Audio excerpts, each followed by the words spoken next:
was just a girl. We're like diamonds in the sky. Yeah, yeah, except for me. Cause it's always a good time.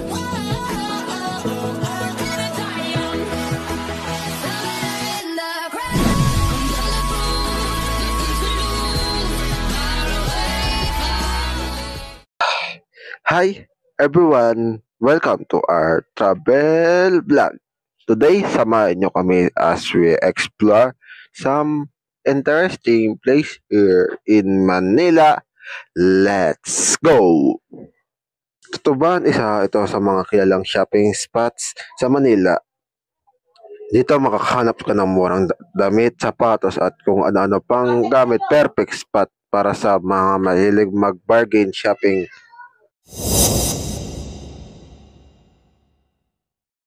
Kaysaysayan ng Tutuban, sentro ng transportasyon at imagsikan.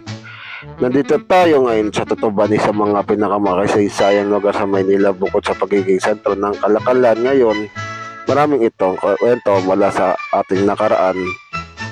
Tara, alamin natin.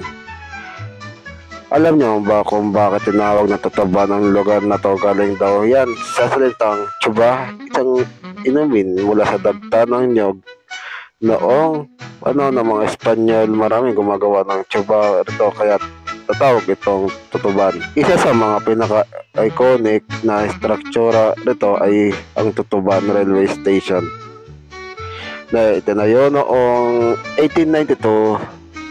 Dati ito ang sentro ng tren sa Luzon. Dito dumadaan ang mga kalakal at tao mula iba't ibang probinsya. Noong panahon ng Amerikano, pinalawak pa ang linya ng tren, pero nung World War II, nasira ito dahil sa pambabomba. Mabuti na lang inaayos ito pagkatapos ng gera at naging bahagi ng Philippine National Railways.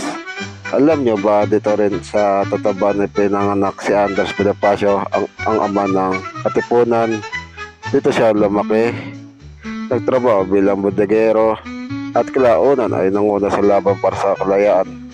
Ang Tutuban at Tondo ay naging mahalagang lugar para sa Katipunan. Maraming lihim na pagpupulong dito noon at isa mga unang sigaw ng emagsikan dito mismo sa Tondo nangyari. Mula sa pagiging sentro ng transportasyon, naging sentro rin mula sa pagiging sentro ng transportasyon, naging sentro rin ng negosyo ang Tutuban. Ngayon, kilala ito sa Tutuban Center at Divisoria, kung saan ang daming murang bilhin mula sa damit, sapatos, tela at iba pa. Ngayon, muling inaayos ng gobyerno ang PNR para gawing modernisado ang sistema ng tren. Patuloy rin lumalago ang Tutuban Center bilang isang shopping hub.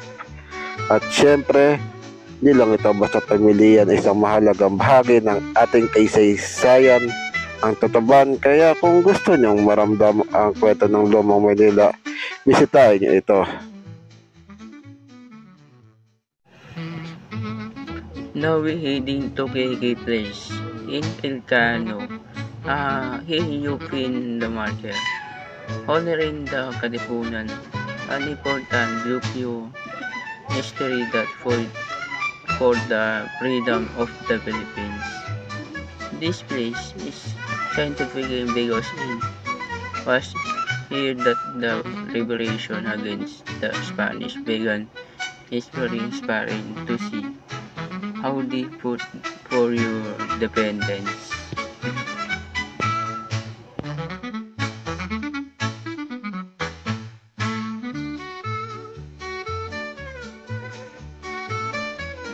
And for our last stop in Intramuros, this is the walled city of Manila, filled with Spanish era architecture.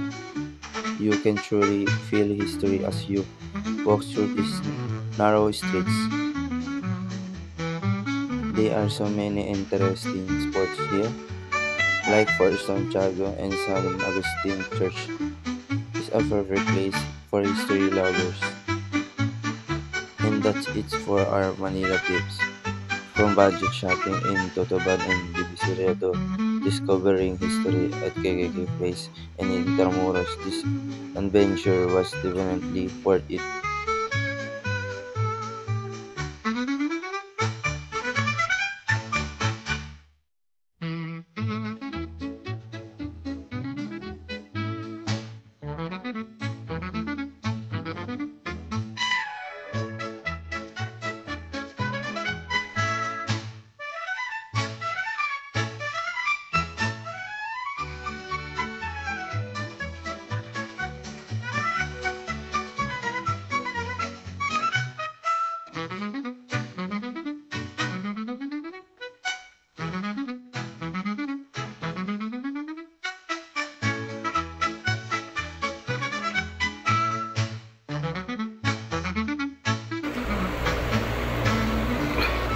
The Baluartillo de San Francisco Javier in Intramuros was built in 1663 as part of Fort Santiago's defense against attack from Manila Bay. Original, it was equipped with cannons to protect Fort Santiago and the mouth of the Pasig River.